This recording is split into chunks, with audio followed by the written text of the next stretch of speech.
くの命が生きる星地球。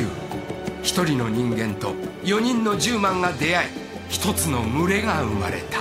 地球を守るために。動物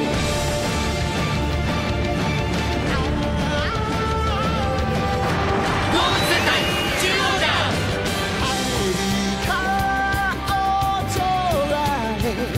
自由に羽ばたく。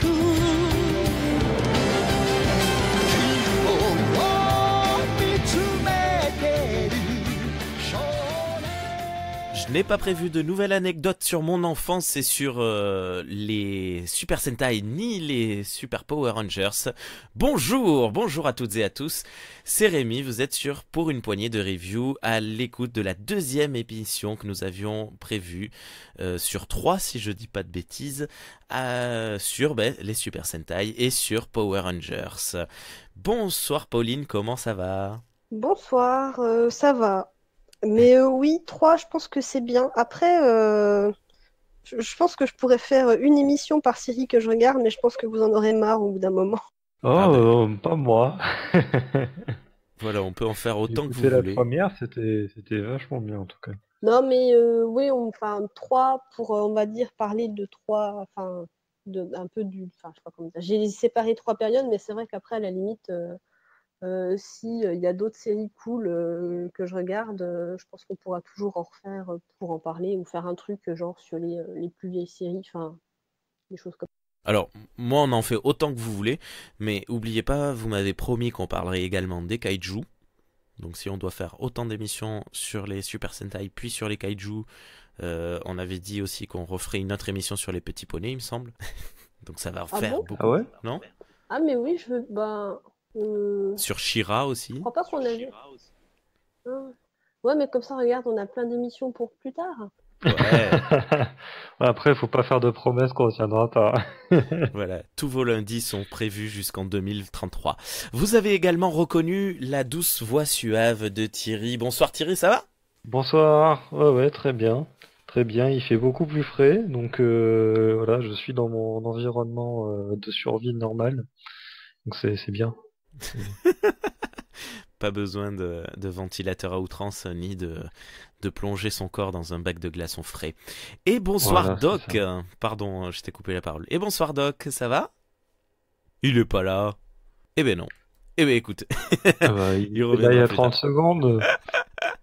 On avait fait les tests et tout, mais c'est pas grave, c'est pas grave. Il se signalera quand il reviendra. Pauline, je ne me souviens plus où on en était lors de la précédente émission. Oui, ben, je vais continuer à raconter la petite histoire des Super Sentai et des Power Rangers. Ah, pour la petite info, c'est une de nos émissions les plus écoutées. Les Super Sentai? Ouais, elle a connu un vif succès. Et c'est une émission sur laquelle on a eu pas mal de retours quand même, hein, sur les réseaux sociaux, sur Twitter surtout. Et Plus que je My suis content. Little Pony? Oui. Alors My Little Pony avait fait un gros démarrage quand c'était paru sur Parlons Trek. Et après avec le réupload, tout est reparti à zéro avec le réupload de Pour une poignée de review. Mais j'avais pas refait quand elle a été republiée, j'ai pas refait autant de promos que pour les Super Sentai. Donc forcément, voilà, elle tient moins la comparaison. Mais bon, c'est pas grave. Après, c'était attends, l'émission des Super Sentai, c'était pas celle-là où je t'avais filé plein, j'avais fait ton boulot et filé tous les liens des trucs dont je parlais en taguant tous les gens. Oui. Et du coup, sur Twitter, tu t'es lâché. Oui, mais c'est peut-être ça aussi ça a peut-être passé sur d'autres réseaux que d'habitude, du coup. Mais c'est très très très bien, hein. Plus Ah, on est de fous et de d'accord. folles, plus on rit. Oui, alors on vient de recevoir un message de Doc qui a quelques petites difficultés techniques apparemment. On sait pas ce qui se passe. Allez, écoute, Pauline, sans autre forme de procès. Ah, on peut faire une petite geekerie peut-être? Vous avez envie de partager quelque chose? Vous avez le droit de Ouais. dire non, hein. Oui. Ouais. Allez, vas-y Pauline, commence. J'ai recommencé j'ai racheté des jeux de PlayStation 2 parce que de temps en temps j'aime bien essayer de me remettre à jouer à la console alors qu'en fait j'accorde moins de temps à ça. Et j'avais fini il y a un moment Dark Alliance 1 qui était sur PS2 et là du coup j'ai trouvé le 2 et j'ai commencé à y jouer et c'est cool. Ok, j'y ai jamais joué à Dark Alliance. Je connais pas. Bah, c'est un jeu de rôle qui est plutôt sympa parce que tu peux jouer tu sais, à 1 ou à 2 en coop. C'est sur un même écran. Enfin, je trouve le côté coop super sympa. Le premier, je crois que c'était sur GameCube avec mon petit frère. Et du coup, voilà, j'étais un peu prise de nostalgie en me disant. Enfin, puis j'aime bien les jeux en coop, mais en coop, en vrai coop, pas les jeux où on se tape dessus. Et du coup, voilà, j'ai recommencé à jouer au premier, et en fait, comme à la fin du premier, il y a un gros cliffhanger qui te laisse présager le second. Et voilà. Le second, du coup, je trouve sympa parce qu'ils ont amélioré un peu le gameplay et mieux. Ils ont mis des raccourcis dans les touches, il y a plus de choix de personnages aussi. Enfin, le premier était déjà bien, mais le deuxième est encore mieux. D'accord. Dark Alliance et Dark Alliance 2, sorti il y a avant sur PS2. Le titre complet, c'est Baldur's Gate Dark Alliance. Ok. Et toi, Thierry? Alors moi j'ai vu un film de science-fiction qui réunit Bruce Campbell de Evil Dead. Evil Dead, voilà, merci, et Walter Koenig de Star Trek. VAT. Et oui, et il s'appelle Moontrap. On dirait le titre d'un Alors film attends. James Bond. Ouais, alors en fait c'est des. Alors je viens de découvrir que le titre français c'est Péril sur le. Oui, bon, pourquoi pas. Et donc c'est Alors, alors Walter Koenig et Bruce Campbell, je les cite, ils sont pas seulement les acteurs principaux du film. Donc vous allez voir ces deux figures du cinéma et maintenant des séries télé pour Bruce Campbell qui coopèrent. Alors le film est sorti en 1989, donc voilà, c'était pendant TNG. Mais bref. Le film est pas, il est pas fou, hein. C'est rigolo à regarder. Moi, j'aime bien le design des aliens. En fait, en gros, pendant une mission Apollo, donc une nouvelle mission Apollo, ils découvrent un espèce de vaisseau extraterrestre où il y a rien dedans à part une espèce alors un cadavre humain, en tout cas qui a l'air humain, et une espèce de truc bizarre technologique qui a une forme vaguement d'œuf avec deux panneaux qui s'ouvrent dessus, enfin, qui pourraient s'ouvrir mais bon, ils savent pas l'ouvrir. Et du coup, ce corps humain, il est tout momifié, hein, c'est un truc. En fait, il découvre qu'il est hyper ancien. Genre, il a, je sais plus, un truc comme 100 000 ans. Enfin, je dis un chiffre au hasard, mais bon, c'est un chiffre qui fait très loin, quoi. Donc, un truc complètement improbable qu'il y ait des humains dans l'espace à ce moment-là. Et en fait, donc, ils ramènent ça sur leur station spatiale, sur leur vaisseau. Je sais plus si c'est leur vaisseau spatial ou si c'est une station spatiale ou si c'est une base. Je crois que c'est leur vaisseau spatial. Enfin bref. Donc il y a cet objet en forme d'œuf qui est assez gros, hein, qui fait, je sais pas, la largeur d'un clavier et la longueur d'un clavier aussi à peu près, on va dire, et et la qui forme d'un s'ouvre en deux clavier. parties. Et il laisse ça dans une pièce d'observation avec le corps momifié d'humain qui a plusieurs, qui a plusieurs dizaines de milliers d'années, truc complètement improbable. Et en fait, dès qu'ils ont le dos tourné, il y a cette espèce d'œuf qui s'ouvre. En fait, il y a un espèce de robot à l'intérieur. Enfin, l'œuf en lui-même, c'est un robot qui récupère de la technologie autour de lui, qui récupère des bouts du cadavre humain pour se former un espèce de corps assez grand, robotique, avec des morceaux de cadavre dedans, un truc un peu dégueulasse. C'est c'est rigolo. Et qui commence à, etc. Enfin, au départ, il essaie de voir s'il est gentil, s'il veut communiquer. Donc, c'est un scientifique qui s'approche, qui dit bonjour, ça va? Et puis, le machin lui balance un espèce d'éclair qui lui coupe le bras. Et puis, bon, après, il y tire dessus à plein. Ils ont plein d'armes, donc ils arrivent à le tuer. Et puis, après, ça se finit. Ils reviennent sur Terre. On voit quelques années plus tard deux des astronautes qui étaient dans cette mission-là, donc Bruce Campbell et Walter Koenig, se retrouvent et en fait, ils ont une mission pour aller sur la Lune, pour essayer de découvrir plus de choses par rapport à ce vaisseau-là qu'ils ont retrouvé en orbite autour de la Lune. Et donc ils y vont et ils découvrent. Je vais pas vous faire tout le résumé du film, mais en gros ils découvrent une base spatiale qui a été faite par des humains il y a plusieurs dizaines de millions d'années, enfin de milliers d'années plutôt. Et donc ils comprennent toujours pas ce que ça fait là, mais bon voilà. Et évidemment, t'as ces machines qui sont là aussi sur la Lune et qui viennent piquer le module lunaire avec lequel ils ont atterri pour l'intégrer à leur vaisseau et partir vers la Terre. Au passage, en essayant de les tuer, évidemment, c'est pas drôle. Ouais, alors en plus, oui, bref. Euh, et alors, ce qui est un peu dommage dans ce film, c'est que on saura jamais. Il s'est expliqué à aucun moment, et d'ailleurs, il se pose pratiquement pas la question de pourquoi il y a des humains de plusieurs dizaines de millions d'années en arrière qui sont sur la Lune et qui ont construit une base spatiale, etc. Ils en rencontrent une, qu'ils trouvent dans une espèce de chambre de stase, qui sortent de là. Mais voilà, c'est très curieux.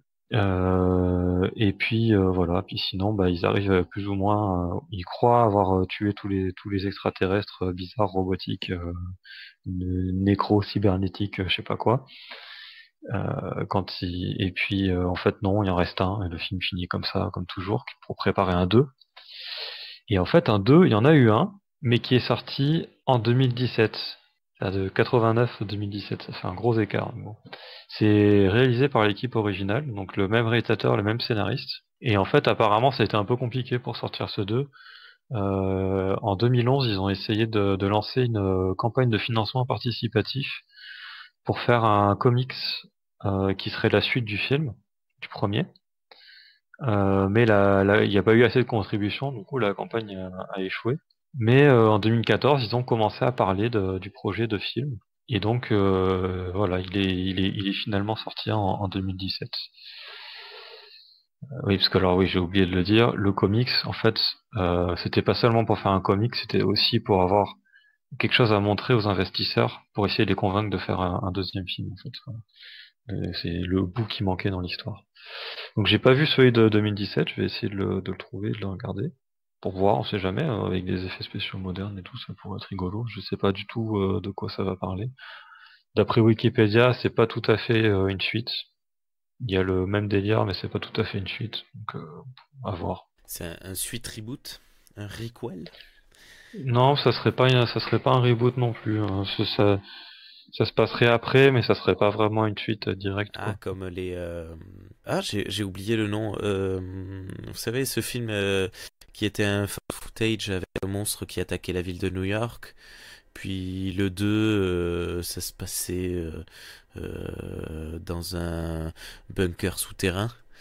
Et le 3, ça se passe carrément sur la Lune ou je sais plus quoi. Et c'est pas. Chacun de ces trois films peut se voir séparément. Je vois D'accord. pas du tout. Ça me dit rien du tout, ton truc là. J'ai complètement. Je me souviens plus. Je Ouais, retrouverai ça le se nom trouve, dans c'est un la truc soirée. qu'on tout le monde a vu, mais là, comme ça, c'est vrai que ça ne parle pas. Je suis en train de dire que tu pitches super bien. Hey, Doc est là! Et salut Doc, ça va? Salut, salut. Ouais, quelques soucis techniques visiblement, mais ça va. Ouais, bon, c'est comme ça arrive, c'est normal.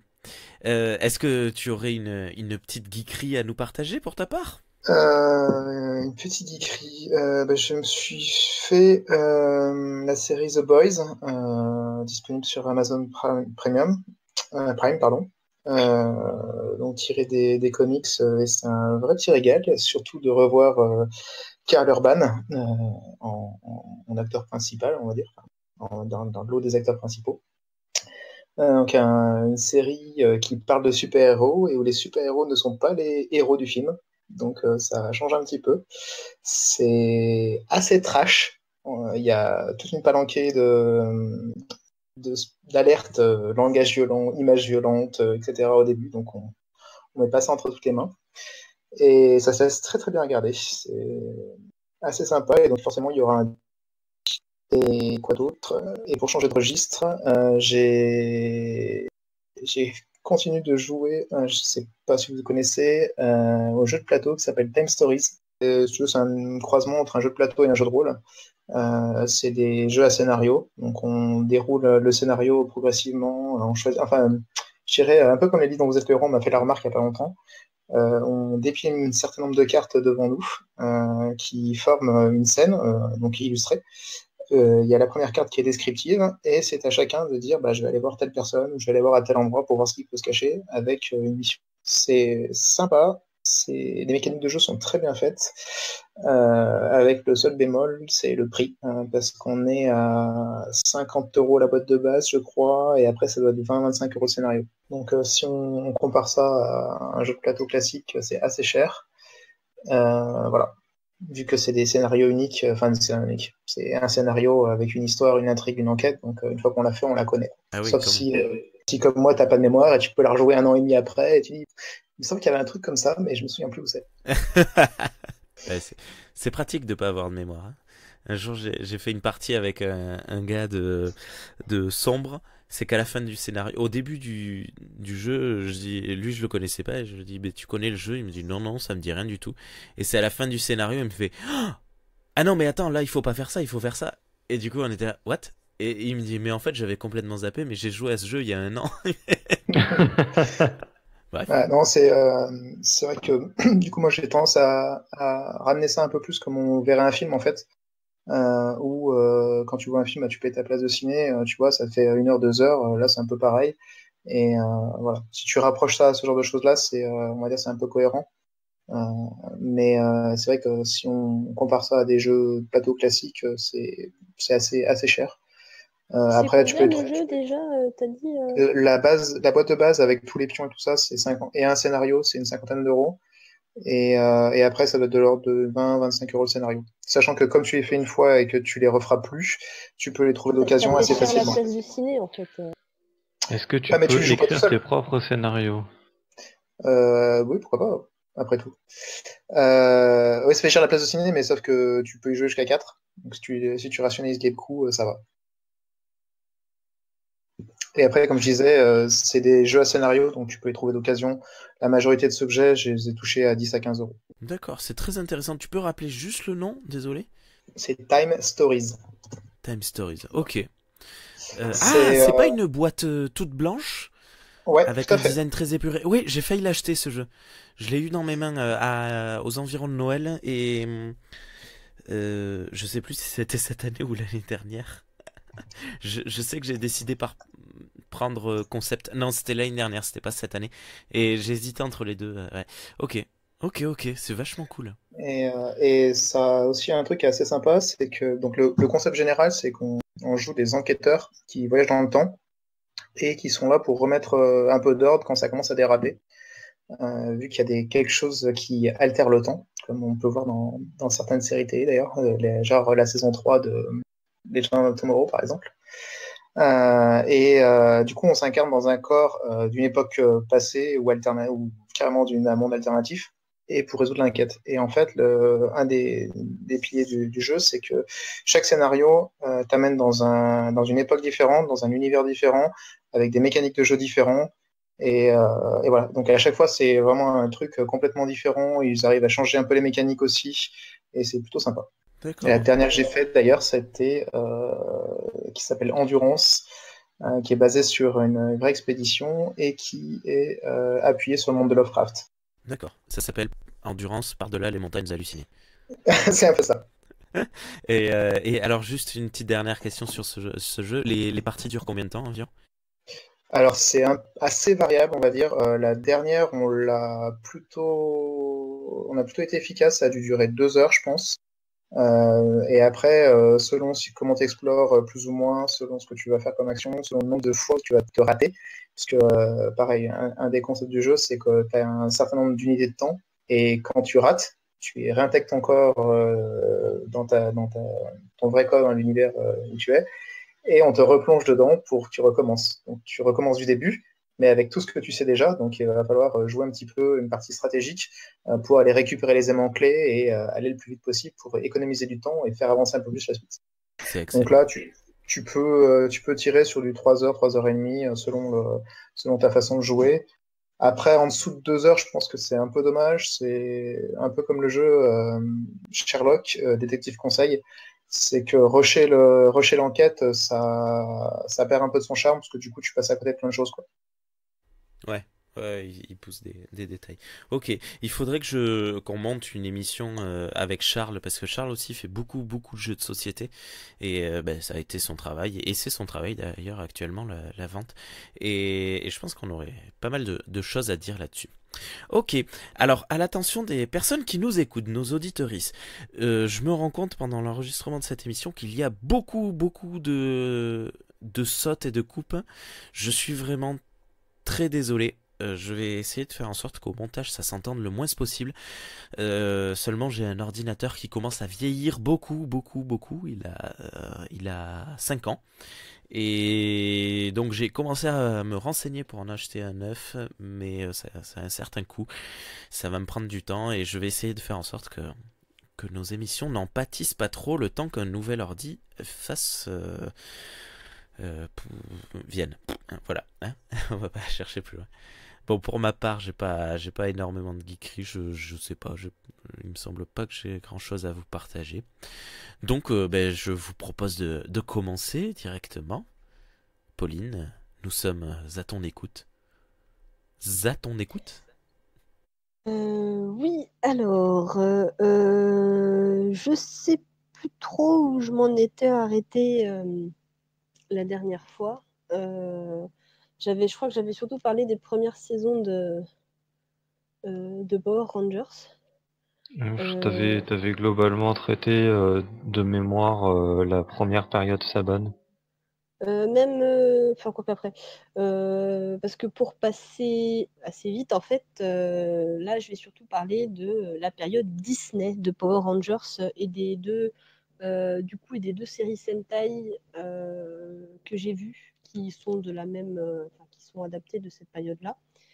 Parce que en 2001, Disney rachète Saban Entertainment, en fait, la société de Saban. Et les chaînes, parce qu'il avait une société, puis des chaînes de diffusion qui avaient fusionné avec la Fox Kids et compagnie, et c'était là-dessus que Power Rangers était diffusé. Donc Disney rachète tout ça, renomme leur truc ABC Family, Jetix et ABC Kids, et du coup c'est là-dessus qu'après les séries Power Rangers ont été diffusées. Et si on a eu deux séries en 2001 et 2002 qui étaient encore on va dire des séries Saban, c'est-à-dire que ça a encore été tourné et géré par lui. À partir de 2003, en fait, Disney on a décidé de faire leur propre truc. Et donc en 2003, on a la première série Power Rangers Disney, qui est un peu, enfin Disney a modifié un peu toutes leurs habitudes. C'est tourné en Nouvelle-Zélande et puis à Los Angeles. Et donc, on a Power Rangers Ninja Storm qui sort en 2003, qui est adapté de la série Super Sentai Hurricaneger qui parle de ninja, je crois. Voilà, ils ont repompé enfin, ils ont réutilisé un scénario qui avait été prévu par un des scénaristes qui travaillait avec Saban. Ils l'ont allègrement modifié et ils ont fait leur première série. Disney a réalisé du coup 7 séries Power Rangers. Et comment dire, moi je trouve que les séries Disney sont un peu mieux que les séries de la première ère Saban. Enfin, après, ils avaient déjà commencé un peu à faire. Après, au bout d'un moment, à la fin des années 90, début des années 2000, ils avaient déjà commencé à faire une série, une histoire, qui du coup a plus de lien. C'est plus des saisons qui se suivent comme ce qu'était le début de Power Rangers. Donc ça, c'était déjà un gros, quelque chose de, comment dire, un gros mieux parce que Power Rangers, la première saison, ça passe. Au bout d'un moment, c'était un peu redondant. Et sur certaines séries, ils ont aussi un peu plus suivi ou un peu mieux réadapté le matériau de base de la série Super Sentai après, soit en collant un peu, soit en rajoutant des références, on va dire, occidentales. Et Disney a rajouté encore sa plus-value là-dessus en améliorant un peu. Il y avait par exemple la musique était propre, enfin il y avait une musique propre à chaque série. Je pense qu'ils ont dû peut-être faire un peu plus d'efforts sur comment dire, sur le jeu d'acteur, même si bon après ça reste de la série à destination d'enfants, donc c'est pas non plus foufou. Moi, je crois que j'en ai vu que 2 de l'ère 10. J'ai vu ah bah non, j'en ai vu qu'une en fait. Bah, en fait, moi, les deux séries Euh, dont je vais parler là, c'est Tokuso Sentai Deka Ranger et du coup la version Disney qui est Power Rangers SPD et Mao Sentai Magi Ranger et du coup qui est Power Rangers Mystic Force. Qui sont deux séries qui suivent au milieu en 2004 et 2005, donc c'est en plein milieu de l'ère Disney. Donc moi j'ai vu Mao Sentai Magic Ranger et la série Power Rangers qui en est adaptée Power Rangers Mystic Force. Et après de cette période-là, je crois que c'est les seuls que j'ai vus. D'accord. Alors ben moi j'en ai toujours vu aucune, hein. C'est toujours pareil. Et alors donc le concept de Power Rangers reste le même que toutes les séries précédentes, mais le Oui, fait alors en d'avoir... fait, ça reste toujours le même. T'as 5 héros qui découvrent un pouvoir de manière, ça dépend des séries, ça va être une technologie, ça va être de la magie. Par exemple, la première qui s'appelle Ninja Storm, qui est Hurricane Ranger, en fait, c'est 3 étudiants d'une école de ninja. D'ailleurs, ça colle assez bien à la série Sentai qui sont aussi étudiants ninja. Euh, étudiants ninja. Pardon. Moi tous les matins je Euh, vais à l'école des ninjas. C'est qui, dangereux sur le tu sais, chemin. en gros, il y C'est a une une autre série, équipe, ça. il y a une équipe de méchants qui arrive, puis les étudiants se découvrent un pouvoir. Là, ceux-là, ils sont que 3. D'ailleurs, je crois que ça doit être c'est une des premières séries Power Rangers où il n'y a que 3 héros. Et voilà, les épisodes suivent toujours le même. Pour le Sentai, ils suivent toujours le même schéma. Sur Power Rangers, ça change pas trop non plus. L'épisode commence, il y a un méchant, ça permet de découvrir un personnage ou de découvrir quelque chose, de découvrir un nouveau pouvoir et ainsi de suite. Les séries en général sur Power Rangers font une quarantaine d'épisodes pendant cette période-là. Ils n'ont pas cherché à faire plus, contrairement à ce qu'ils avaient fait au début de Power Rangers, parce que ça avait traîné en longueur. Comme ils ont bien compris la formule une quarantaine d'épisodes pour une série, et puis on rentabilise sur le reste. On change de série chaque année, c'est un truc qui n'y a pas besoin d'en faire plus, même si le public aime, en gros. D'accord. Désolé, on est en train de se faire des blagues de titres de films avec des ninjas et des écoles dedans. Sur le chat. Le plus aussi qu'apporte Disney, c'est que comment dire, je trouve, ça avait déjà un peu commencé dans l'ère post-Zordon à partir de Lost Galaxy en 99, mais l'équipe, c'est pas forcément une bande de lycéens.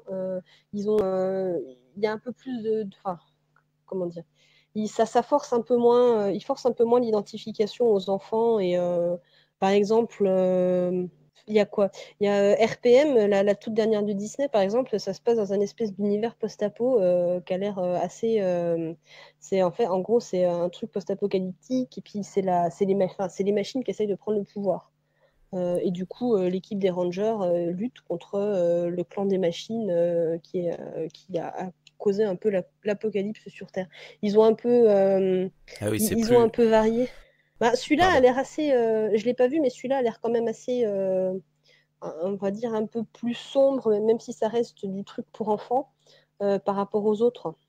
Oui, on sort du truc des ados qui sont au lycée et qui, l'après-midi, après les cours, vont sauver le monde. Ouais, c'est ça. Ou alors, si c'est des étudiants comme les étudiants de l'école ninja, je veux dire, ils sont un peu c'est leur environnement a provoqué. C'est cohérent dans leur environnement d'avoir ces pouvoirs et toi, ça fait un peu. On est des lycéens normaux, pouf, on tombe sur un alien qui nous dit il y a des méchants qui arrivent, tenez, je vous donne des pouvoirs. C'est un peu moins, Ouais, c'est un peu random. moins sorti de nulle part. Ouais. Du coup, je vais parler de DK Ranger et de SPD. Je crois que c'est c'était peut-être ma deuxième préférée. Je sais pas comme ça. Après, si, il y en a plein que j'aime.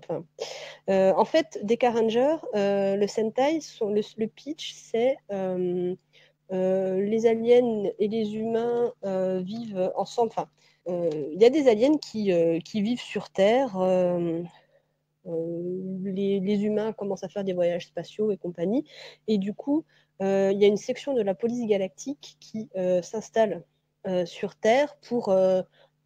C'est une sorte de Men in Black pour en gros gérer ce qu'ils appellent les alienizers. C'est les aliens hors la loi qui viennent foutre le bordel sur Terre. Donc en gros, les DK Rangers, c'est une unité de la SPD, la Super Police Delta, Spécial Police, oui, non, parce que Super Police Delta, je confonds, c'est avec les Power Rangers. La District. Spécial Police DK Rangers. Ah. Il y a le chef de la police, c'est Doggy Kruger. Alors, c'est un anubinoïde. Donc, en gros, c'est un chien anthropomorphisé avec un. Je vous partagerai les images, mais son masque ça fait un peu vieux furie, un peu moche d'une personne qui n'avait pas tellement de moyens. Mais- Avec la bouche qui bouge seulement en je m'ouvre du haut vers le bas. D'accord. Ah oui, oui, oui, je vois un peu l'idée. Ouais, bah à l'époque ils avaient peut-être pas les moyens. Et, par contre, le concept du chef de la police chien, ça me rappelle Top Ten, le comic book dessiné par Jen A, qui, pareil, le chef du police district, c'était un Doberman. Et c'était rigolo parce que ben, quand il gueulait contre les gens, ben, t'avais le truc du mec qui aboie vraiment ses ordres. Ça fait un petit jeu de Oui, mots en oui, plus. je vois. Là, c'est un peu le. Sauf qu'en fait, les Anubinoïdes, c'est une race alien Ouais. Voilà.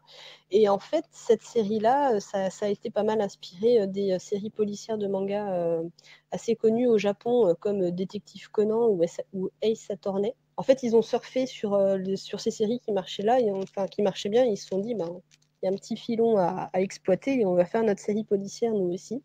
Moi, je l'aime bien. Il y a un petit côté. J'aime beaucoup la musique. Ça me rappelle un peu les musiques un peu jazzy des années 80 de City Hunter et de Cat Size.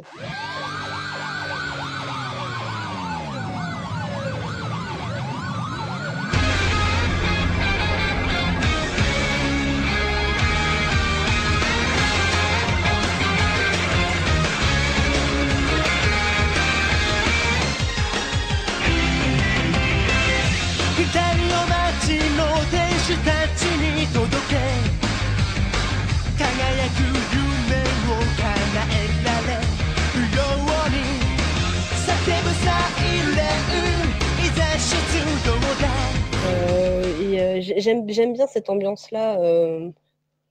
Franchement, c'est une série, ouais, c'est une série sympa. Il n'y a pas tellement de méchants identifiés au départ, parce que c'est juste, on va dire, un peu le quotidien de l'équipe de police.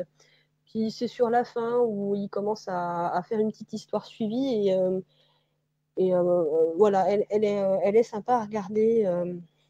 Les autres, dans l'équipe des Rangers, il y a le rouge qui est un humain, mais qui ne vient pas de la Terre, qui était policier sur une autre planète. Et, et parmi les 4 autres Rangers, il y a une fille qui a un pouvoir télékinésique ou kiné empathique. Quand elle touche un objet, elle arrive à avoir des souvenirs liés à celui-ci. Ah oui, d'accord.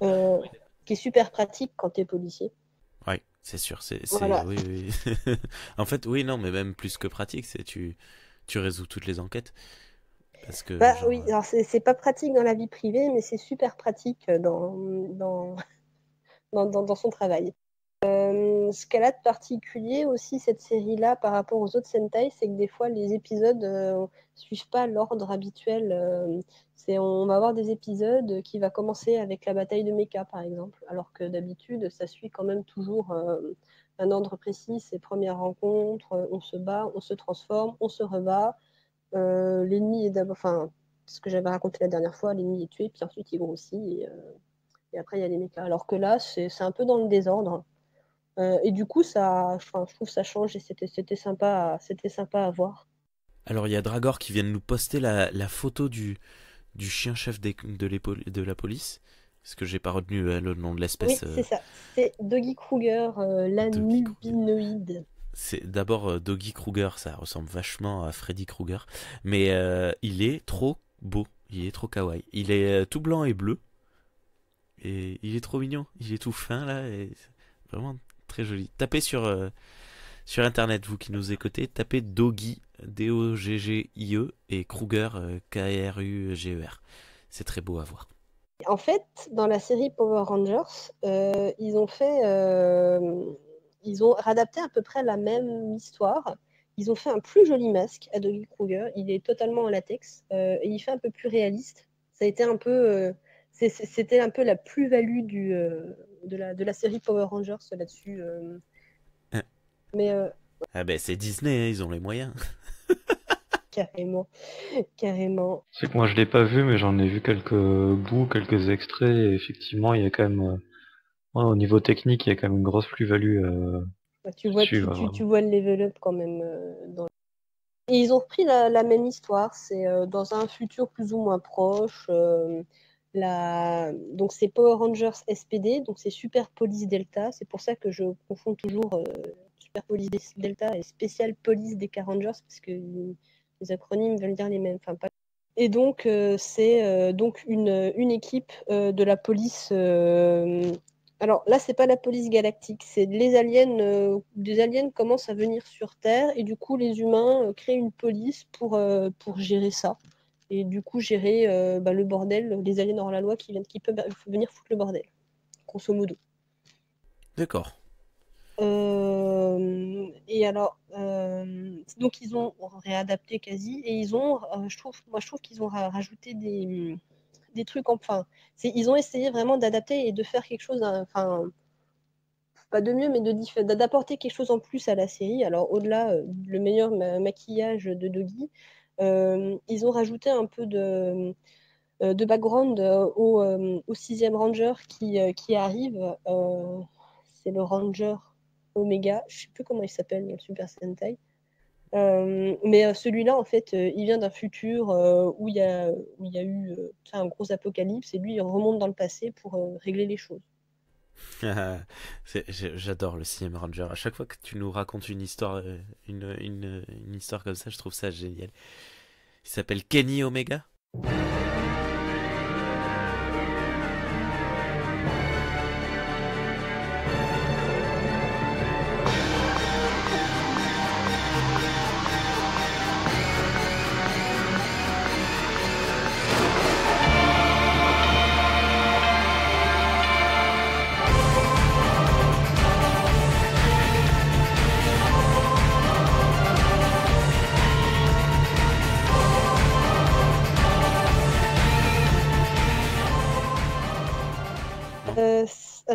Non, en fait, c'est le Ranger Omega dans la version Power Rangers. Je sais plus comment il s'appelle dans la version Super Sentai. Dans la version Super Sentai, en fait, c'est un Ranger de l'équipe d'élite qui est au-delà de l'équipe des DK Rangers. C'est la super élite, en fait, qui vient leur filer un coup de main. Au début, il est imbuvable parce que ils pensent qu'il est super fort et tout. Puis en fait, ils arrivent à devenir potes parce que ils aiment travailler. Enfin, ils apprennent à travailler en équipe et tout ça.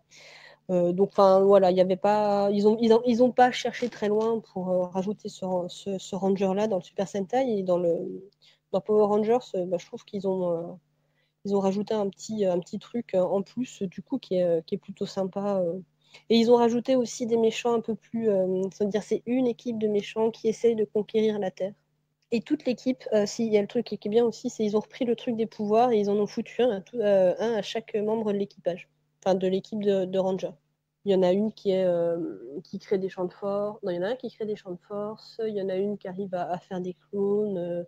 La Rose, elle a une super force. Elle crée des points pour tout péter.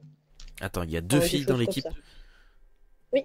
C'est un record. Oui, mais dans le Sentai aussi, il y a 2 filles. En fait, il y avait toujours eu plus ou moins une seule fille dans les Super Sentai jusque dans le début des années 90 et après petit à petit ils ont commencé à en intégrer 2. Souvent la jaune et la rose ou bon des fois il y a eu la bleue. Par exemple par contre quand ils sont par exemple dans l'équipe où ils sont que 3, les Hurricangers, comme ils sont que 3, ils ont mis qu'une seule nana. Eh ben oui. Parce que bon, faut pas déconner quand même. Bah non, non, non, c'est bon. Ah si, Et un c'est autre un côté blanc, un positif. noir et une nana. Je crois que le ranger rouge, Il est métis. ben, il a des dreads. Non, mais si, il doit être noir ou métis, ouais. Voilà. Mais c'est lui le chef de l'équipe. Ben, après, tu sais, enfin, Disney, c'est les Américains, ils ont toujours été très. Tu sais, faut un token, tu mets un représentant de tel. Au lieu de chercher à faire. Enfin, après, ça a ses bons et ses mauvais côtés, mais c'est bien de forcer les représentations, même si, bon, des fois, ils sont. Enfin, après, j'ai pas l'impression que comment dire, les personnes. Enfin, si, dans la première série Power Rangers, ils étaient quand même super clichés. Mais après, les persos, ouais, non, les personnages racisés qui sont rajoutés sont quand même un peu moins clichés parce qu'ils sont un peu améliorés. Ils ont essayé de sortir un peu du caractère de la fille, de l'asiatique, du personnage noir, ce qui est pas plus mal. Mais l'autre côté positif de Power Rangers pour cette série-là, c'est que dans le Super Sentai, alors ils aiment bien genrer. Il y a 2 types de costumes. Il y a l'uniforme de police, après il y a l'uniforme de ranger qu'ils revêtent quand ils combattent les méchants. Et dans l'uniforme de police, les hommes sont en pantalon et les filles sont en mini-jupe. Mais enfin ça c'est tout. Enfin c'est souvent. C'est un peu souvent comme ça dans les Super Sentai. Et du coup, dans Power Rangers SPD, ils ont mis tout le monde en pantalon. Allez hop, pas de jaloux. Ben, c'est bien. Et du coup, c'est quand même logique quand t'es dans la police et que tu vas sur le terrain, que c'est quand même vachement plus pratique d'avoir un pantalon qu'une jupe droite et un peu moulante, quoi. Oui. Mais est-ce qu'avec le pantalon, elles ont des chaussures ou elles ont des talons? Ah non, par contre, au niveau des chaussures, généralement, ça reste plutôt plat. Le seul truc à la con des talons que j'ai vu dans les Super Sentai, c'était le dernier que j'ai regardé avec les Lupin Rangers où ils ont mis des chaussures à talons au costume de Ranger de la Lupin Yellow, mais en fait, à chaque fois qu'elle a le cascadeur, le cascadeur a des chaussures plates parce que Ça fait des faux non, raccords mais câbles. c'est même plus des faux raccords à ce niveau-là. Tu vois la personne, le cascadeur, qui a des chaussures à talons quand ils prennent la pause après la transformation, et puis après c'est marre, quoi. Enfin voilà, c'était même pas la peine de lui mettre Alors la des série chaussures. c'était Kaito Sentai Lupin Ranger versus Reisatsu Sentai Path Ranger. Oui, c'est la toute dernière série Super Sentai qui est sortie et qui s'est terminée en ce début d'année. Enfin, même là, il y en a une qui est actuellement en cours, mais voilà, elle était sympa aussi, celle-là. D'ailleurs, la police, il y a un thème gendarme contre voleur, mais la police, enfin, je trouve il y a un petit côté, inspiration des Car Rangers aussi qu'on retrouve un peu dedans.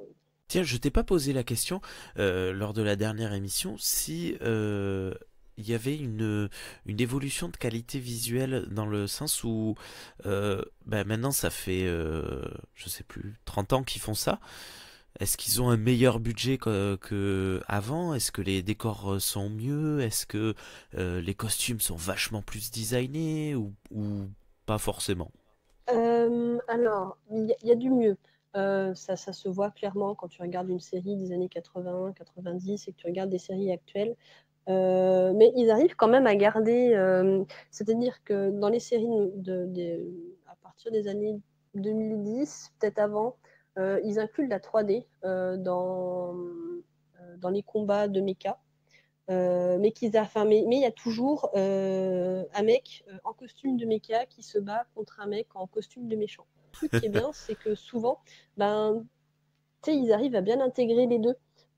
Après, tu vois que ça reste quand même du petit budget. Alors, des fois, ils te sortent les super images 3D au premier épisode. Tu vois le mecha qui fait des pirouettes et tout, et que tu reverras moins faire après. Parce que ben, ça reste quand même de la grosse, du gros truc à rentabiliser. Mais si, il y a du mieux dans les costumes de méchants. Par exemple, dans les années 80-90, souvent les méchants, il n'y avait que le haut du costume qui était vraiment en latex et qui était travaillé. Des fois, il y avait des trucs, bon, c'était un peu aussi parce qu'ils avaient un peu des idées à la con de méchants qui rendaient vachement bien sur le dessin et qui étaient un peu plus difficiles à faire en vrai. Et à partir des années 2000, ils commencent à un peu bien investir dans les costumes avec énormément de pièces en latex et ça fait des trucs assez impressionnants. Ils ont l'air un peu moins ridicules que certains méchants. Ouais. Voilà. Et le costume des Rangers, le costume de base, ça reste une combi d'une couleur. Alors après, ils vont avoir des accessoires de plus en plus élaborés qui vont.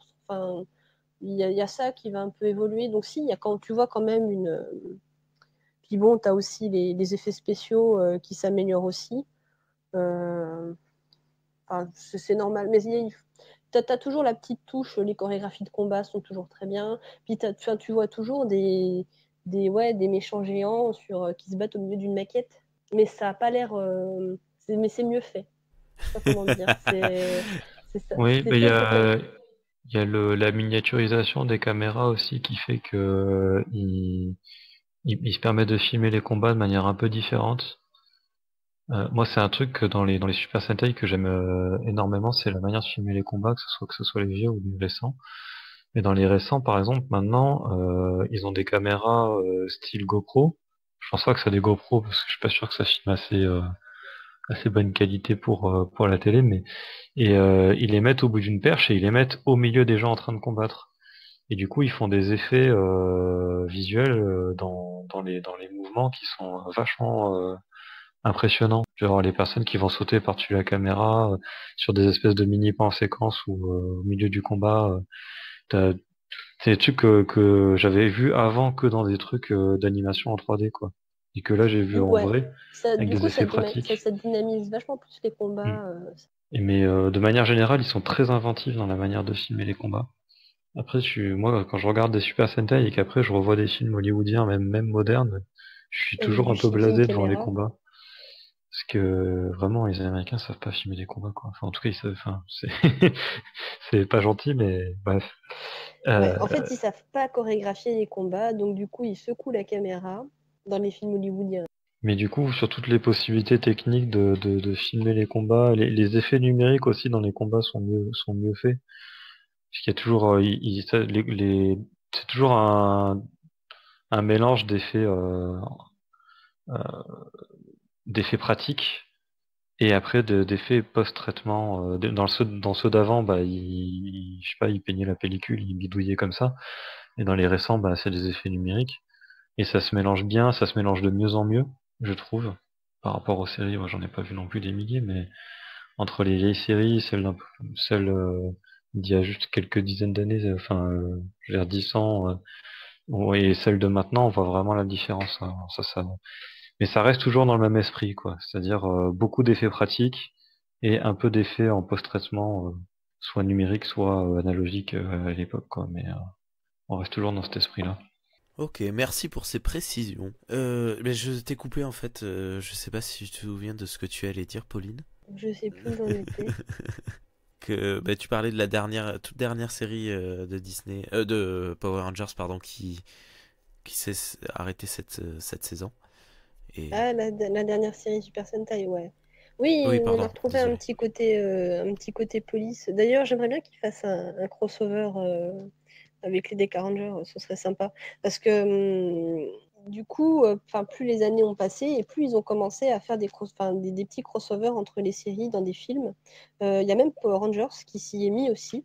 C'est-à-dire que souvent, il y avait un épisode crossover avec l'équipe d'avant qu'on trouve de temps en temps. Il n'y en a pas forcément dans tous, mais du coup, moi, je trouve ça sympa parce que je trouve que c'est un clin d'œil à la façon dont ça fonctionne à la Toei avec les Super Sentai Dans DK Rangers, ce que j'avais aimé aussi, c'est qu'ils ont fait plusieurs films. Ils ont fait un truc qui se passait 10 ans plus tard. Ils ont fait un film où on les retrouve avec on va dire, avec des séries Super Sentai plus âgées. Et ils ont fait un crossover avec le nouveau Space Sheriff Gavan, qui était sympa aussi. Et du coup, ils cherchent un peu à entremêler les univers et à développer un peu les liens entre les différentes séries. Ouais, ce qui répond un peu à la question que j'avais posée pour le premier épisode, quand je te demandais s'il y avait un lien entre les différentes séries. Tu m'avais dit pas trop, de temps en temps, à la fin d'une série, il y a l'équipe suivante qui apparaît. Mais là, du coup, ça commence vraiment à faire un serialistic universe. Bah, un petit peu, ils essayent de. Après, ça peut être compliqué de mélanger tous les univers. Mais quand ils peuvent, ils le font et ça fait des trucs. Par exemple, les DK Rangers, on les voit réapparaître dans un film avec la série Super Sentai de 2017, donc avant-dernière, celle avant les Lupin Rangers, qui s'appelle les Q Rangers, qui se passe en fait. C'est une série qui est. Enfin, c'est du Super Sentai Space Opera, ça se passe. Avec une équipe d'aliens qui arrive sur Terre. Et à un moment, ils sont propulsés dans l'univers des DK Rangers et ils se retrouvent. Comme les DK Rangers contrôlent l'arrivée des aliens sur Terre, ça fait raccord. C'est dans la Ouais, thématique voilà. c'est logique. C'est comme les crossovers Star Trek Green Lantern. Les Green Lanterns sont la police de l'espace. C'est normal que lorsque l'Enterprise arrive dans notre univers, les premiers à réagir soient les Green Lanterns. Voilà, j'ai fait le petit lien avec Star Trek. Merci. C'est tout pour moi. En plus, on en parlait aujourd'hui sur les divers forums et réseaux sociaux. C'était rigolo. Désolé. Du coup, je vais enchaîner avec une autre la série qui Super Sentai et du coup Power Rangers de l'année d'après. Qui s'appelle Mahou Sentai Magi Ranger et qui du coup la version Power Rangers c'est Power Rangers Mystic. Mystic Alors Force. en français c'est Force Mystique. D'accord. Non, c'est juste qu'il y a eu une coupure à la fin de ta phrase. Mais rien de... Oui, c'est oui. Alors Magi Ranger c'est les Super Sentai qui ont vu Harry Potter et qui se sont dit faudrait bien qu'on fasse un truc en rapport avec ça, on va faire ça à notre sauce. Et du coup, on se retrouve avec une famille, une fratrie de 5 frères et sœurs, dont la mère meurt en début d'épisode. Alors, le truc qui te plombe, t'arrives, pouf, la maman est morte, et qui découvrent qu'en fait, leur famille a des pouvoirs magiques. Et leur famille est liée on va dire, à un monde magique parallèle et qui doivent combattre les méchants qui sont à l'origine de la mort de leur mère, qui est l'empire d'Infersia. J'allais le prononcer à la japonaise, mais ça allait faire bizarre en français, parce que de dire che au lieu de se. Bref. Et donc, c'est une fratrie qui. Alors, le rapport avec. Je t'ai entendu ricaner. Comment dire? Donc c'est une fratrie qui, on va dire, vivait une vie normale. Il y a un lycéen, les autres sont adultes. Oui, c'est ça, les autres sont tous adultes. Et du coup, comme ils découvrent des pouvoirs magiques, ils découvrent une cave une pièce cachée dans leur maison avec un grimoire. Et ils remettent on va dire, une espèce de cape en velours de sorcier pour apprendre la magie.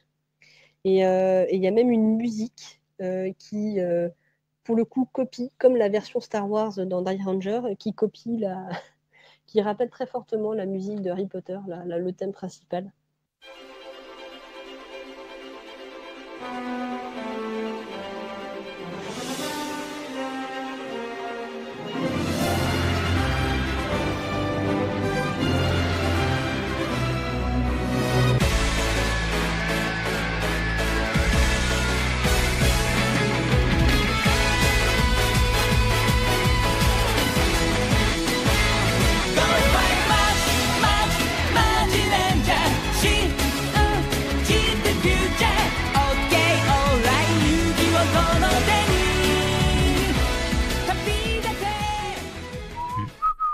Qui est très sympa d'ailleurs. Oui. Je sais pas qui c'est qui siffle, mais oui, c'est à peu près ça. T'avais J'essaierai dit. de... Pardon. Ce qui est marrant, c'est qu'ils adaptent, enfin, ils trouvent un concept et puis ils l'adaptent. Et en fait, quand tu racontes, au final, c'est pas du tout. Enfin, c'est pas un Ça a pas copier-coller grand-chose de à l'univers voir. d'Harry Potter. Ouais, c'est ça.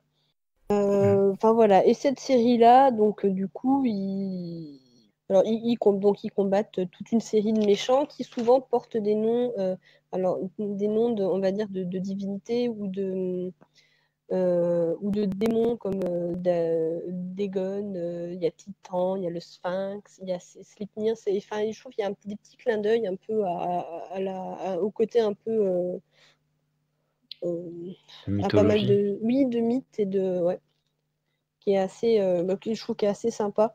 Euh, il y a, ils ont ressorti le côté du père disparu qui en fait s'avère être un des antagonistes chez les méchants, qui est manipulé et contre lequel ils se battent. Tin, tin, Avant de découvrir qu'en fait tin. c'était leur père qui au début peut pas les rejoindre mais finit par se repentir et par revenir. Enfin ça fait ouais, ils mettent un peu de drame comme ça. Euh, Ouais, mais c'est Il y a toujours aussi cool ça. En fait, tout le monde dit oui, ouais, c'est non de mais la merde et tout, mais c'est en bien. fait, on kiffe ça, on adore. Mais Il oui, faut ça crée arrêter, des on sentiments, l'avoue. puis ça rend le Ranger Rouge toujours plus fort de se confronter à son père Ouais. qui croyait mort. Et il y a aussi, on retrouve dans cette série-là Machiko Soga, qui a un petit rôle, qui jouait Bandora Rita Repulsa dans Power Rangers, qui joue l'espèce de grande magicienne chez les gentils. Et en fait, c'est un des derniers rôles qu'elle a joué dans les tokusatsu avant de mourir en 2006. D'accord. Et oui, tu nous avais dit que c'était la grande méchante de l'univers Power Rangers, non? Bah, elle a fait plusieurs. Enfin, c'est. Enfin, la grande méchante. Elle a tourné dans plusieurs séries de tokusatsu. Pas que Power Rangers. Mais du coup, là, c'était quand même un joli.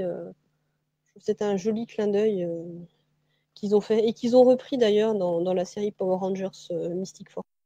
D'ailleurs, en parlant de Mystic Force, eh ben, Power Rangers, du coup, a adapté, est parti sur un truc, je sais pas comment dire. Pour moi, c'est un exemple pareil d'une bonne adaptation de la série Super Sentai. Alors, ils sont pas partis du tout dans enfin, je sais pas comment dire, mais c'est différent, mais bien. Je sais pas trop comment le. Ah, moi, je dirais qu'ils ont fait avec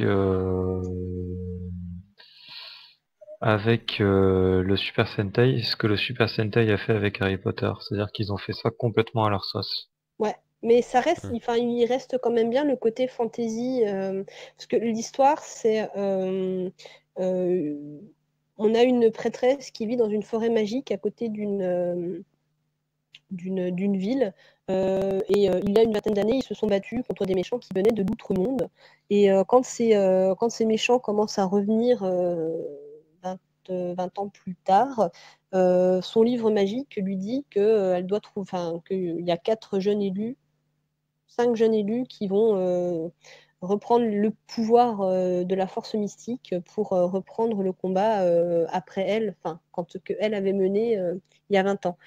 Et du coup, elle trouve 5 jeunes de la ville d'à côté. C'est leur fil des. En plus, le props dans cette truc-là, c'est un espèce de. Ça ressemble à un téléphone portable à clapet, et quand tu le déplies, ça fait une espèce de baguette magique avec un truc qui s'illumine au bout. Euh, et il tape les numéros comment dire, pour lancer des sorts. Le truc trop chiant. Ça on dirait. Hein. C'est comme ça dans le Super Sentai déjà. Oui, oui, oui, c'est comme ça dans le Super Sentai aussi. Mais je trouve que c'est pas mal. C'est quand tu regardes, ça a l'air d'être un portable, et puis en fait, quand tu le déplies, c'est une baguette magique. Il y a beaucoup d'objets qui servent à la transformation, j'ai l'impression, qui sont des téléphones portables dans les Super Sentai. Oui, à partir des années 2000, ils ont vachement développé ce truc-là, parce que dans DK Ranger et SPD, ça ressemble à un communicateur qui se déplie. Ça ressemble à une espèce de communicateur de... Ça a l'air d'être un communicateur de police. Ça reprend un peu le mélange entre un communicateur et tu sais, le truc où tu montres quand les flics montrent leurs cartes. Parce qu'ils ont leur nom et tout dessus. Et c'est assez... ils s'en servent pour communiquer. Et ça, quand ils l'ont dans la main, ça ressemble à ça ressemble de loin assez un peu à un talkie-walkie. Ou un Et communicateur de la série originale Star Trek. ça n'a pas tout à fait la même... Oh, avec un peu d'imagination. bon, le truc. Après, dans SPD, t'appuies sur le bouton, puis le machin, il se déplie. Enfin, moi, je sais que j'en ai un qui fait du bruit et tout. Classe. Et est-ce que tu te Voilà. transformes en policière de l'espace quand tu l'utilises? Ben, quand j'aurai fait le costume, Je veux des photos. il n'y a pas encore, donc tu verras pas. Mais voilà. Et donc, en fait, dans Mystic Force, ils ont fait une forêt magique qui est cachée des humains et où on trouve un peu des, tu sais, des êtres un peu issus de la fantasy. Et je trouve ils ont bien su adapter à nos, enfin, adapter à nos, comment dire, à nos tropes de la fantasy à nous. Il y a toujours une histoire de fils cachés et de pères. D'ailleurs, le coup du père, ils ont transformé. Enfin, et ça, ils ont gardé dans Mystic Force, mais ils l'ont gardé bien. C'est-à-dire que le Ranger rouge est en fait le fils caché de la prêtresse qui trouve les 5 Rangers, sauf qu'elle ne le sait pas. Et son père, c'est un des méchants. Elle ne sait pas que c'est son fils ou elle ne sait pas qu'elle a un fils? Hein. Elle sait qu'elle a, elle a dû abandonner son fils. Ou je crois il a été kidnappé. Enfin bref. Mais donc et puis il y a un grand moment de retrouvailles entre elle et son fils. Enfin, bon là c'était un peu cucu, mais bon ça. Et du coup le clin d'œil que Magi Ranger avait fait à Machiko Soga, on le retrouve aussi dans Mystic Force, c'est-à-dire que celle qu'ils appellent la mère mystique, qui est pareil une grande magicienne, un peu la chef des magiciennes, qui est en fait Rita Repulsa, qui a été transformée après la mort de Gordon et qui est devenue gentille. Voilà, je trouve que c'est sympa. Ils ont transformé le cliché pour l'adapter enfin, le cliché, le clin d'œil pour l'adapter à Power Rangers. Ouais, c'est cool. C'est un minimum de prise de tête pour Ah oui, ils ont essayé avoir un du peu de résultat, quoi. relier. Dans les séries Disney, de manière générale, elles sont toutes indépendantes, sauf qu'il y en a quelques-unes qui ont comme ça des petits clins d'œil aux séries précédentes. Alors il y a Rita Repulsa qui est devenue gentille, enfin qui est devenue humaine, qui est devenue gentille et qui ensuite qui est devenue une grande magicienne. J'avais noté dans Dino Thunder, je sais pas comment elle s'appelle en français celle-là, Dino Tonnerre peut-être.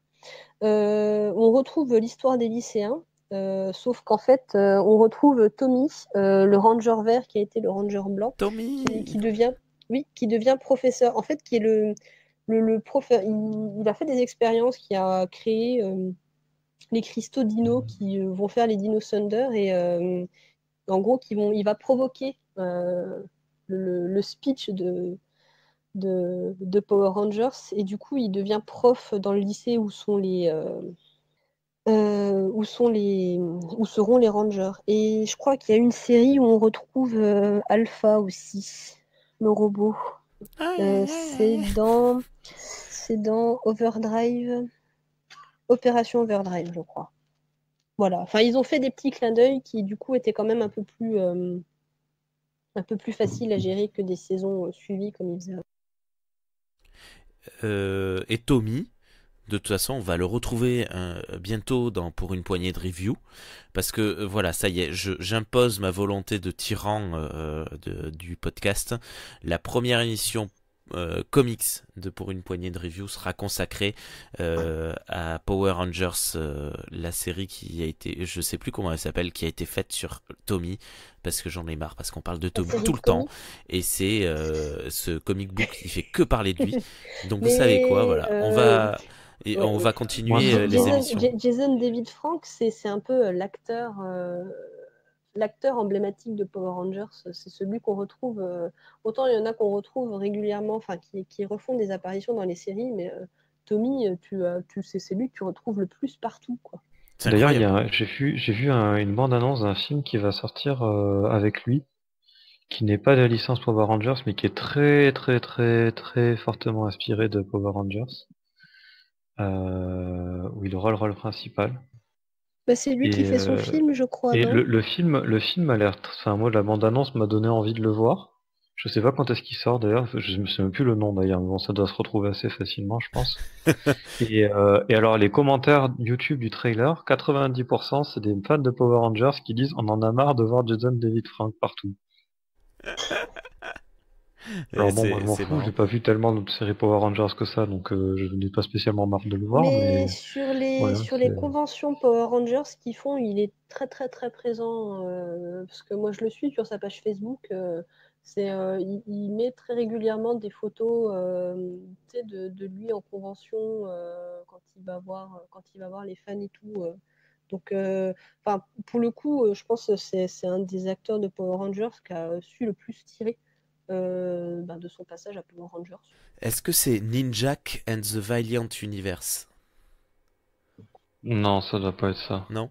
Parce que je viens de scroller là-dessus et si c'est le film dont je pense, ça sera le lancement de l'univers Valiant au cinéma. Et ça serait cool parce que l'univers... si c'est ça, il va jouer Bloodshot dans Ninjak and the Valiant Universe. Alors voilà, Je sais pas ce que c'est. Valiant, c'est une maison d'édition indépendante qui cartonne en ce moment parce que ça donne une super autre solution que les Marvel et DC qui sont très décevants actuellement à ce qui paraît. J'ai arrêté de lire il y a très longtemps et donc notamment les personnages comme Bloodshot qui sont des genres de nouveaux Punisher bien écrits, très très beaux et un équivalent des X-Men dont j'ai complètement zappé le nom et j'avais lu au début et j'avais trouvé ça mais monstrueusement bien et voilà, donc je viens de découvrir que Valiant lançait son Cinematic Universe et c'est cool. Voilà, désolé. Bon. Pour en revenir à Mystic Force, Pauline, tu disais que dans la forêt Lointaine. magique, il y avait des créatures de fantasy. Il y a un exemple, par exemple pour illustrer, il y a un Troblin, donc qui est moitié troll, moitié gobelin, qui Mais s'appelle alors, Phineas, et il est que tout le grand monde ou il est petit? déteste. Il fait une taille humaine à peu près, hein, ce qui Ah est bah bien oui. pratique pour le costume. Euh, alors, du coup, à la fois les trolls et à la fois les gobelins le détestent.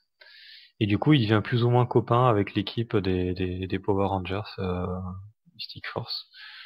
Et c'est un personnage que j'aime bien, moi, alors, moi, Mystic Force, Power Rangers Mystic Force, je pense que c'est la seule série Power Rangers que j'ai vue et que j'apprécie à peu près. Et, euh, et justement parce que, alors du coup, il faudrait peut-être que je regarde les autres séries Power Rangers de l'ère Disney, parce que justement, ils s'éloignent à la fois du Super Sentai, donc ils apportent quelque chose de nouveau.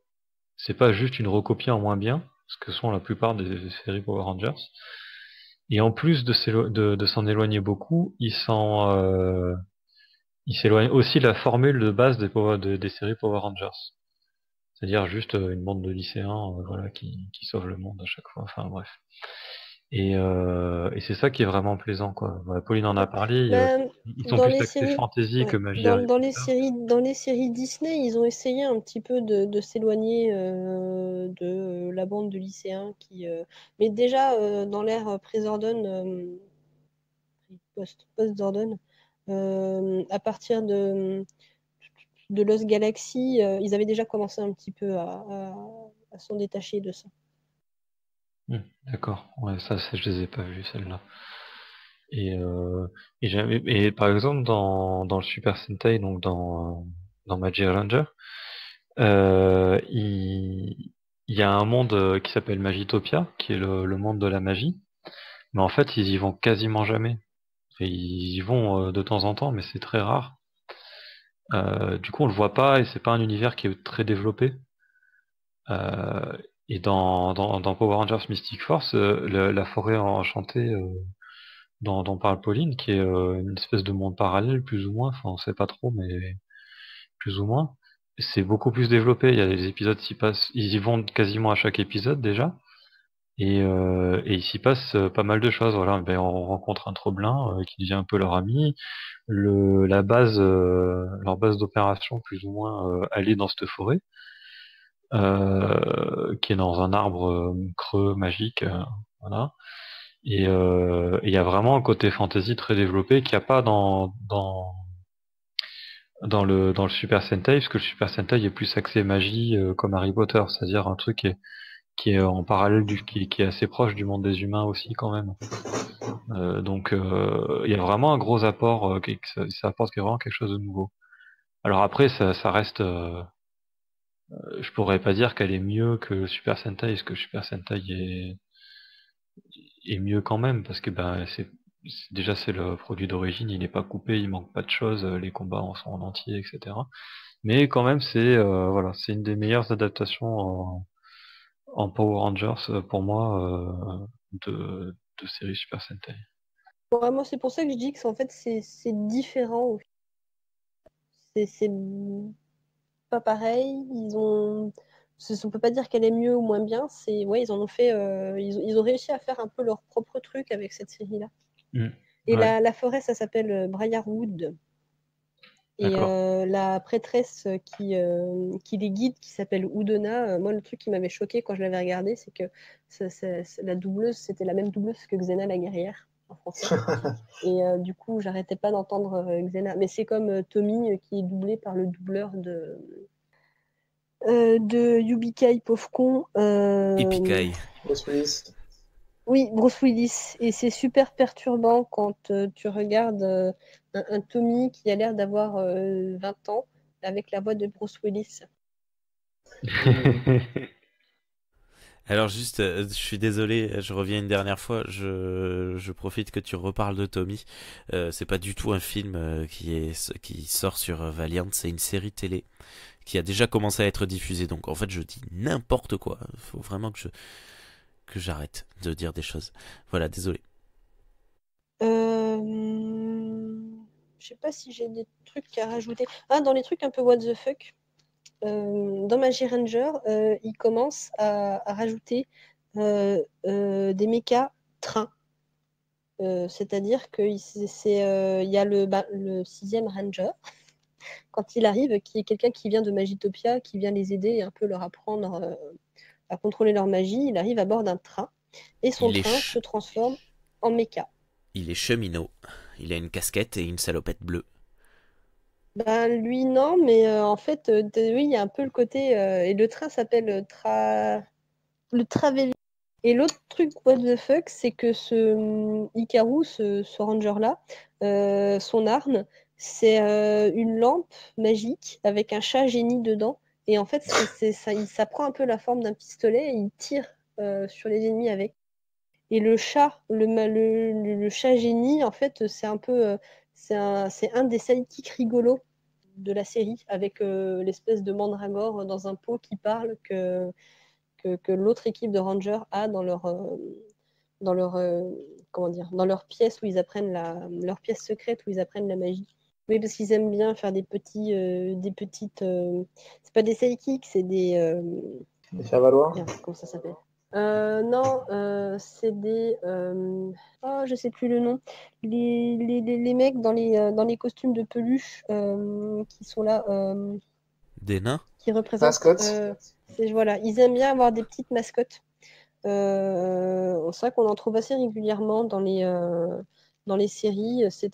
T'as un petit truc qui parle, qui est une petite mascotte. Alors, il y a des moments où c'est bien animé, et il y a des moments où tu vois qu'en fait, ils sont en train de secouer le jouet, selon les séries, quand ils le font parler, et du coup, c'est assez drôle. Oui, je crois que le plus curieux, c'était dans Die Ranger, la dague du Ranger blanc qui a une tête de tigre dessus et qui parle. C'était assez spécial. Et ça d'ailleurs, est-ce que lorsque les diffuseurs américains achètent une série japonaise, vu qu'ils les achètent en avance, je suppose, est-ce qu'ils ont le droit, peut-être que tu connais pas la réponse, mais est-ce qu'ils ont le droit de dire, bon ça vous en mettez pas, ça vous en mettez, mais nous on le coupera à notre montage, ou ils achètent leur série et ils font du montage comme ils veulent? Genre, en fait, en gros, est-ce que si une mascotte apparaît durant un combat et que les Américains l'ont pas voulu dans leur série Power Rangers, est-ce qu'ils vont la cutter au combat ou est-ce qu'ils l'auront quand même intégré un minimum? Je sais pas si je suis clair. Ouais, je vois.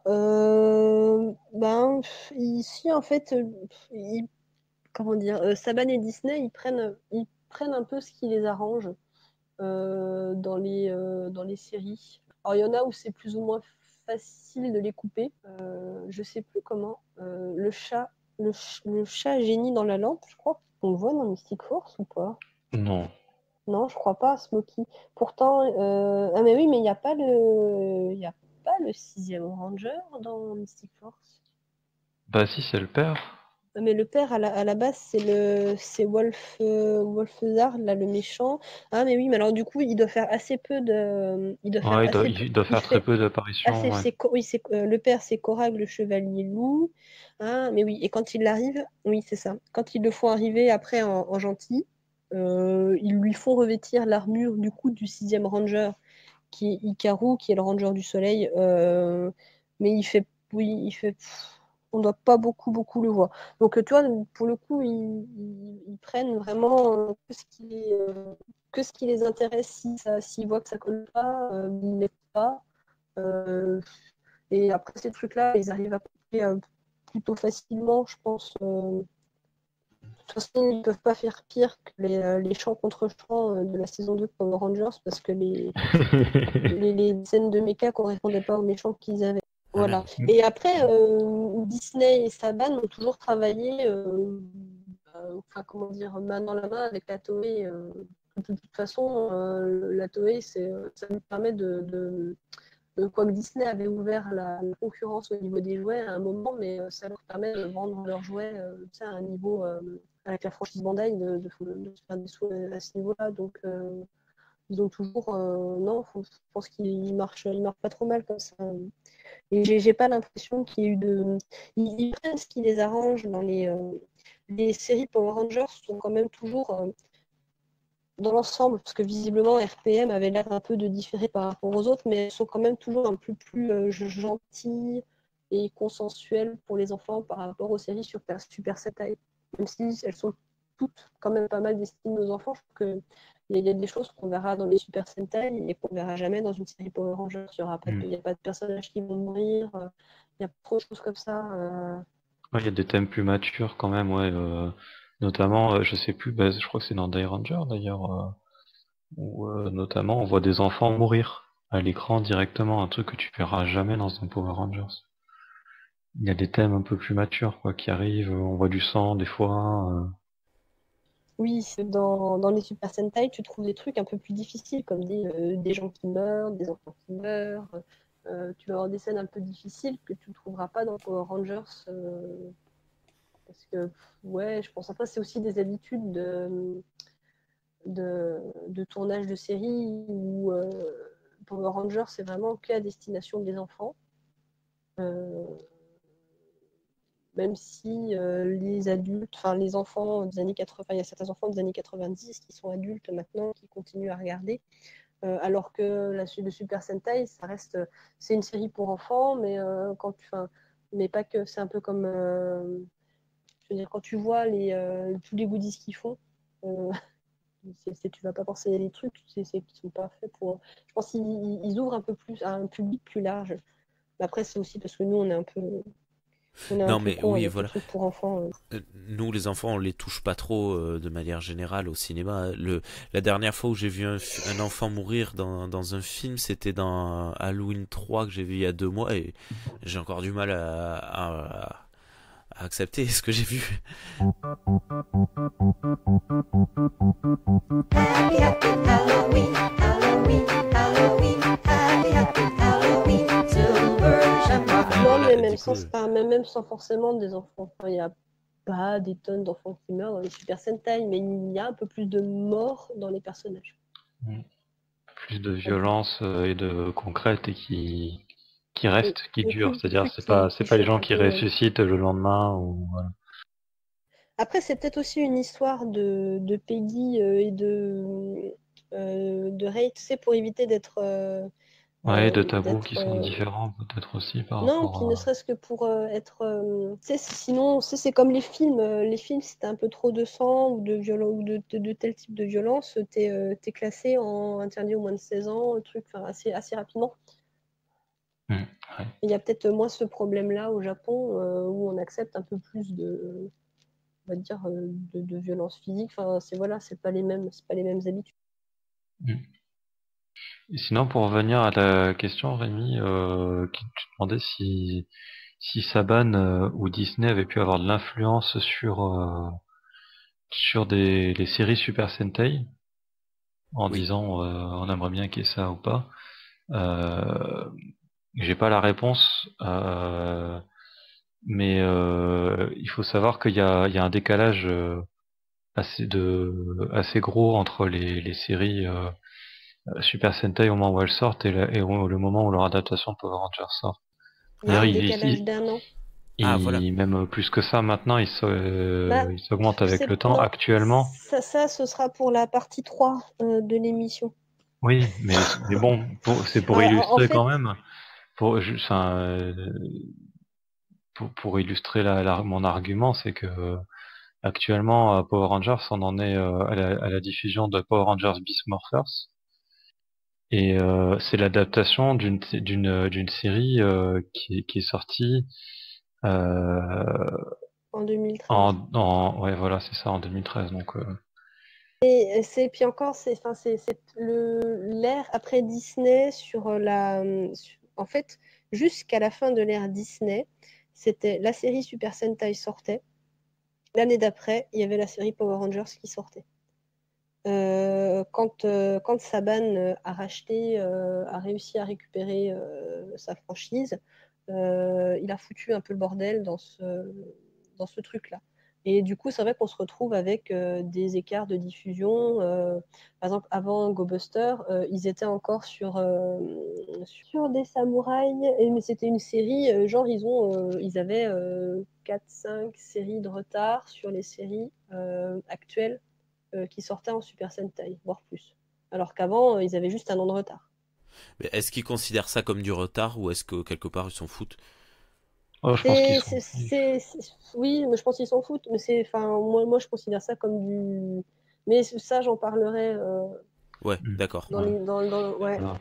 Parce que Je c'est parlais vraiment. juste de ça, c'était juste pour dire qu'il y avait peu de chances qu'ils puissent influencer une série qui est déjà sortie Oui, vu non, qu'ils ça, s'occupent de non. Enfin, l'adapter après coup franchement. quoi. Et puis, ils sont plus dans la logique. On récupère la matière et on l'adapte chez nous. Enfin, on l'adapte à notre truc. C'est tout. À la limite, si c'est arrivé qu'ils sautent une série parce que la série Super Sentai avait pas vendu beaucoup de jouets. Et du coup, ils ont dit, bon, ça, on va pas adapter. Ça arrivait après. D'accord. Voilà. Ok, ben vas-y, continue s'il y a d'autres points que tu voulais aborder. Mais non, mais je crois que j'ai réussi à dire tout ce que j'avais à dire. Grosso modo, en France, toutes les séries ont été diffusées avec pareil un an de retard par rapport à la diffusion de Power Rangers aux États-Unis. Il n'y a que RPM, je crois, qui a pas été diffusé en France sur les chaînes hertziennes. Donc ça a dû être que diffusé sur les chaînes, peut-être sur les chaînes du câble. Mais je trouve pas trop d'infos là-dessus. Après, RPM, faudrait que je la regarde, mais elle a l'air quand même un peu dure comme série. Alors je pense que les chaînes de dessins animés en ont peut-être pas voulu, tout Ouais. simplement. Donc voilà. Ouais. Il y a Les séries. Oui, non, donc voilà, l'ère Disney de Power Rangers s'est terminée en 2000. Ça a coupé au moment où Ouais, je me sens moins seul là. Alors ça a coupé quand? En 2000. Ouais, voilà, c'est ça. En 2009, pardon. L'info fatidique. En 2009, voilà. Donc finalement, ça n'a pas duré si longtemps que ça. Et sachant que Power Rangers, ça a commencé en 93, 92. Donc voilà, ça fait déjà 17 ans de série Power Rangers. Waouh. Et toi, pour ta part, tu as une série Sentai que tu préfères plus que les autres, que tu aimes bien regarder de temps en temps un peu plus? Parce que je suppose je te demande Sentai parce que je suppose qu'il y a plus, enfin voilà, tu expliquais avoir plus de Ouais. Mais d'atomes crochus. non, c'est vrai qu'à part j'ai pas trop regardé beaucoup de séries Power Rangers, mais faudrait que je me penche un peu plus sur les séries post-Zordon, parce qu'il y a peut-être des choses un peu plus intéressantes à regarder. J'ai décidé de bouder les séries du retour de Saban parce que j'aime vraiment pas, mais ça j'en parlerai après dans la prochaine émission. Ouais, non, série, c'est difficile de choisir sa série préférée. Et puis en plus, c'est des trucs que c'est compliqué. J'aime bien les DK Rangers. J'aime bien une des séries anniversaires dont je parlerai plus tard sur les pirates, les Gokaiger. Ouais, la dernière série que j'ai regardée sur les Lupin Rangers, elle était cool aussi. C'est compliqué de choisir ma série préférée. Elles sont toutes bien en fait. Oh, elles sont toutes bien en fait. Ok, mais peut-être Doc ou Thierry, vous aviez des questions ou des remarques? Non, c'était très clair. Les remarques que j'avais à faire, je les ai faites en cours de route, donc c'est bon. Voilà, c'est vachement intéressant d'avoir le parallèle et l'historique en même temps. Moi, j'apprends des trucs, c'est bien. Et puis voilà, c'est cool. Merci Pauline. Ok, et Doki Doc? Non, j'ai eu beaucoup de mauvaises pensées, donc j'ai bien fermé ma bouche pour éviter de polluer Pauline. Beaucoup de choses que je trouvais assez amusantes au fur et à mesure. Voilà. Donc non, pas de... Non, mais rien qui soit vraiment en direct avec le truc, c'est plus des tournes, des phrases, des explications. Voilà, la baguette magique téléphone, par exemple, ça m'a laissé un peu rêveur, quoi. Ok, je vais vous le trouver. Ok, mais le temps que tu nous trouves cela, j'invite les auditrices à nous dire, elles et eux, ce qu'elles ont pensé de si vous avez si vous avez une série Sentai préférée ou une série Power Rangers préférée, dites-nous laquelle c'est. Moi, je l'ai déjà dit, j'avais regardé que Mighty Morphy quand j'avais 5 ou 6 ans et j'ai aucun souvenir, très peu de souvenirs. Et voilà, je m'y suis pas repenché dessus depuis. Je vous promets de me pencher sur le comic book par contre, parce que ça c'est mon dada. Et Tommy, prends garde à tes fesses dans le lycra parce que j'arrive.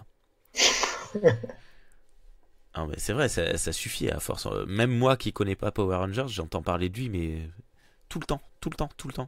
IDW, dès qu'il parle de Power Rangers, il cite Tommy. Enfin bref. Ok. Bon, il ne me reste plus qu'à vous souhaiter une très bonne soirée à toutes et à tous.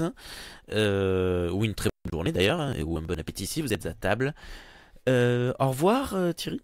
Salut. Au revoir Doc. Salut. Et au revoir Pauline. Salut tout le monde. Merci Pauline.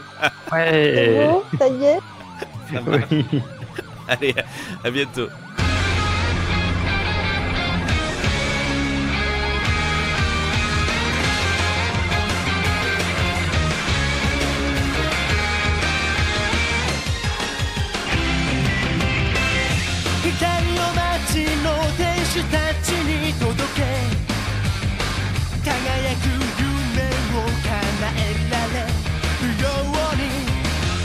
叫ぶサイレンいざ出動だ」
緊急事態走るテンションも熱い拳を今握りしめエマージェンシーデカレンジャー